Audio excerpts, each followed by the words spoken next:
एक व्यक्ति ने सत्य का प्रचार प्रसार शुरू किया था, लोगों से सहन नहीं हुआ, उसको मार डाला, उसको जहर देकर के मार डाला।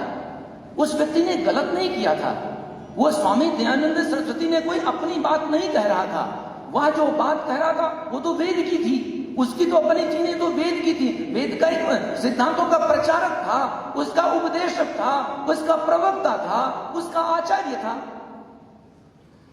लेकिन मार डाला। अब वो तो मर गया, फिर अब क्या हो, उसके सिद्धांतों को फिर घालमेल कर दिया। अब घालमेल कर दिया तो उसका पुरुषार्थ गया, गुरुवर ब्रजानंद का पुरुषार्थ गया, और पुरुषार्थ गया तो गया। वे आर्यों के वंशज जो सामर्थ्यशाली थे, बुद्धिशाली थे, इनको कौन संभाले? तब हम लोगों ने सत्र के उपक्रम को सोचना शुरू किया था। फिर सत्र की रूपरेखा आई, और सत्र की रूपरेखा आई फिर तो आर्य बनने शुरू हो गए। अब कुछ सिद्धांत ये हैं, वो आप जितने यहां बैठे वो एक बात जान लो, आप आचार्य परमदेव के सिद्धांतों को मानने वाले नहीं हो, आप मेरे अनुयायी नहीं हो, आप मेरे भगत नहीं हो, जो मैं कह रहा हूं उसी को मान लेने वाले नहीं हो। हमने ये कभी नहीं बनाया है कि आप मेरे अनुसार में चलो, मैं आज हूं कल नहीं हूं, मैं रहूं मैं ना रहूं। ऋषि दयानंद थे, ऋषि दयानंद नहीं, ऋषि दयानंद से पहले भी वे सिद्धांत तब भी थे, मैं आज हूं नहीं हूं तब भी ये रहेगा।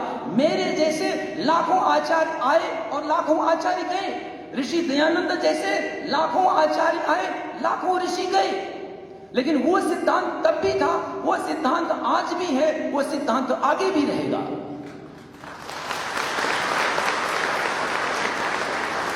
अब समस्या ये है, सिद्धांत तो ग्रंथ में है, जब तक आप उसे लोगों को पढ़ाओगे नहीं, बताओगे नहीं, सिखाओगे नहीं, वे सिद्धांत पुस्तकों में ही रहेंगे। हमने केवल मात्र ये प्रयास किया है, कोई ये ना समझ ले कि ये सिद्धांत आचार्य परमदेव का है, मेरा सिद्धांत नहीं है, ये सिद्धांत वेद का है। कोई ये ना सोच ले कि ये सिद्धांत ऋषि दयानंद का है, ये ऋषि दयानंद का भी नहीं है, ये किसका है? ये वेद का सिद्धांत है, और वेद अजर अमर है, वो मरने वाला नहीं है। वेद था, है, आगे भी रहेगा, बस अंतर इतना है, मानने वाले रहेंगे, आर्यावर्त रहेगा, नहीं मानने वाले रहेंगे Pakistan, Afghanistan, Iran, Iraq, England, America, चीन, जापान रहेगा। मानने वाले के ऊपर तो मान उसके पढ़ाना पड़ता है, बताना पड़ता है। तो ये समझ लो, कोई ये ना सोच ले, कहीं बाहर भी कोई ये ना कह दे कि अरे मैं तो आचार्य परमदेव का अनुयायी, मैं आज हूं कल नहीं हूं। मैंने अपनी बात कोई नहीं कही है, आचार्य परमदेव एक नहीं है, हजारों लाखों आएंगे जाएंगे, आए और गए, लेकिन वेद के सिद्धांत थे, हैं और रहेंगे। अब आपका कर्तव्य यह है कि उन सिद्धांतों को अपने करोड़ों लोगों तक कैसे पहुंचाया जाए, कैसे उनको बनाया जाए। उस काल में भी वह व्यक्ति और उसके गुरुजी गुरुवर बिरजानंद और स्वामी दयानंद सरस्वती, इन दोनों ने पूरा प्रयास किया कि मैं अपने देश के लोगों को बता सकूं। क्या बता सकूं? क्या सत्य है।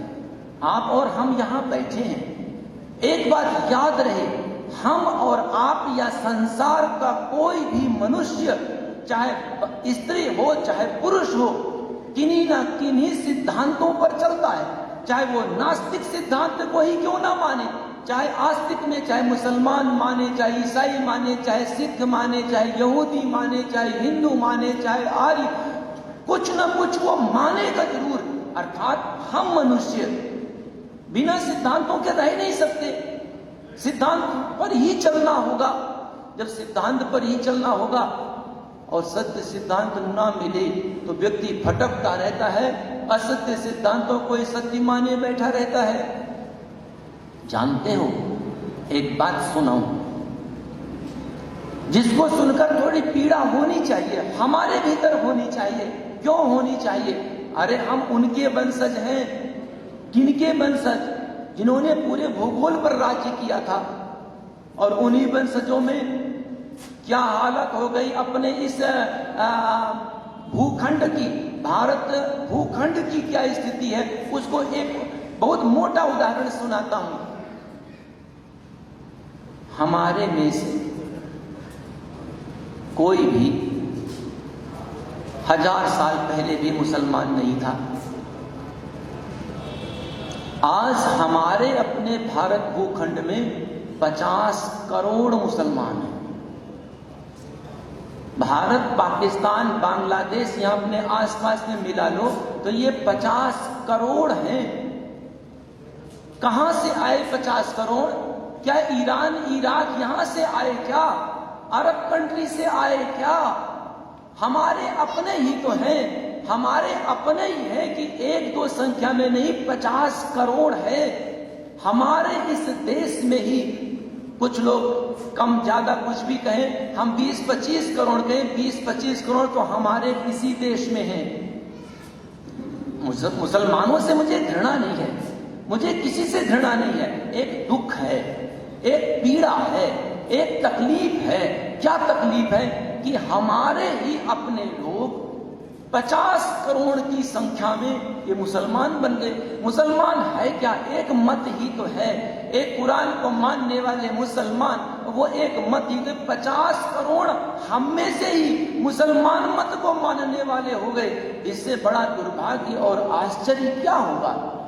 आर्यों, मेरा उद्देश्य केवल मात्र मुसलमानों का या ईसाइयों का या इन्हीं यहूदियों का किसी का खंडन मंडन मेरा लक्ष्य नहीं है।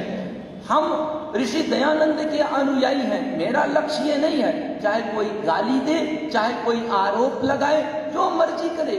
ऋषि दयानंद भी, ये याद रहे, स्वामी दयानंद सरस्वती के जीवन में ना जाने कितने कष्ट उन्हें लोगों ने दिए, उन्होंने सहा। क्यों सहा? इसलिए सहा कि हम अपने लोगों को सत्य बता सकें। उस काल में भी उसने कुरान के सही सही सिद्धांतों का लोगों को पता चले पूरा एक समोल्लास लिख दिया। ईसाइयों के मत का पूरा मत अपने देश के लोगों को पता चले, उसने एक पूरा का पूरा समोल्लास लिख दिया। अपने यही जो हिंदू हैं, हिंदू मत का भी अपने लोगों को सही सही पता चले, पूरा का पूरा एक समोल्लास लिख दिया। 10 समोल्लास उसने आर्यों के सिद्धांत को बताने के लिए लिखे।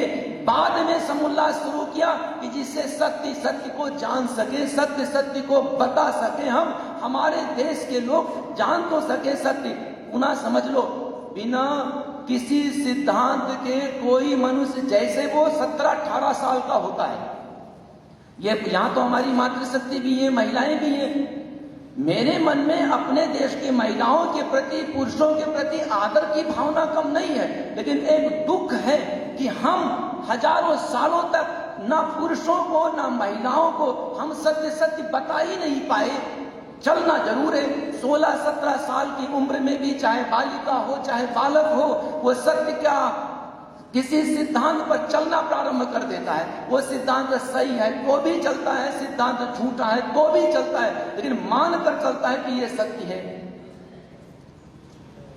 ये सोचो, जब 15-16 साल में सिद्धांतों को ढूंढना, मानना, चलना प्रारंभ कर देता है, उस देश में ये संसार की रीति यही है।